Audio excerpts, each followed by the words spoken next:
বিশ্বনন্দিত cricket কিংবদন্তি ও পাকিস্তানের সাবেক প্রধানমন্ত্রী ইমরান খানের মুক্তির দাবিতে বিক্ষোভে উত্তাল হয়েছে দেশটির জনগণ।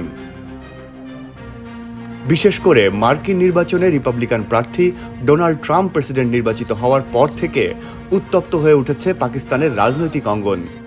এ নিয়ে বাকবিতণ্ডায় জড়িয়েছেন সেদেশের মন্ত্রী ও বিরোধী নেতারা। পাকিস্তানের দ্য ডন এবং দ্য প্রিন্ট জানিয়েছে, ট্রাম্পের জয়লাভের পর সাবেক প্রধানমন্ত্রী ইমরান খানের দল তেহরিকে ইনসাফ বা পিটিআইয়ের সমর্থকদের মধ্যে আশার আলো জেগে উঠেছে।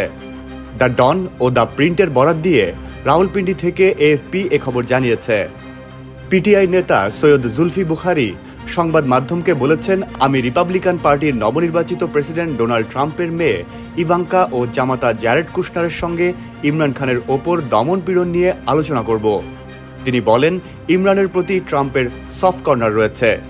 ট্রাম্প ইমরানের কারাবাস নিয়েও গভীর উদ্বেগ প্রকাশ করেছিলেন। তবে পিটিআইয়ের এমন দাবি প্রত্যাখ্যান করেছে ক্ষমতাসীন মুসলিম লীগ। বিষয়টি পাকিস্তানের প্রতিরক্ষা ও পররাষ্ট্র বিষয়ক মুখপাত্র উড়িয়ে দিয়েছেন। ট্রাম্পের জয়ের পর ইমরানের এক্স অ্যাকাউন্ট থেকে একটি অভিনন্দন বার্তা পোস্ট করা হয়েছিল। পোস্টে ট্রাম্পকে ইমরানের খুব ভালো বন্ধু হিসেবে উল্লেখ করা হয়। পোস্টে লেখা ছিল, যুক্তরাষ্ট্রের প্রেসিডেন্ট নির্বাচনে জয়ী হওয়ায় আমার ও পিটিআইয়ের পক্ষ থেকে ট্রাম্পকে প্রাণঢালা অভিনন্দন। তার জয়ে সমস্ত প্রতিকূলতার বিরুদ্ধে মার্কিন জনগণের ইচ্ছার প্রতিফলন ঘটেছে।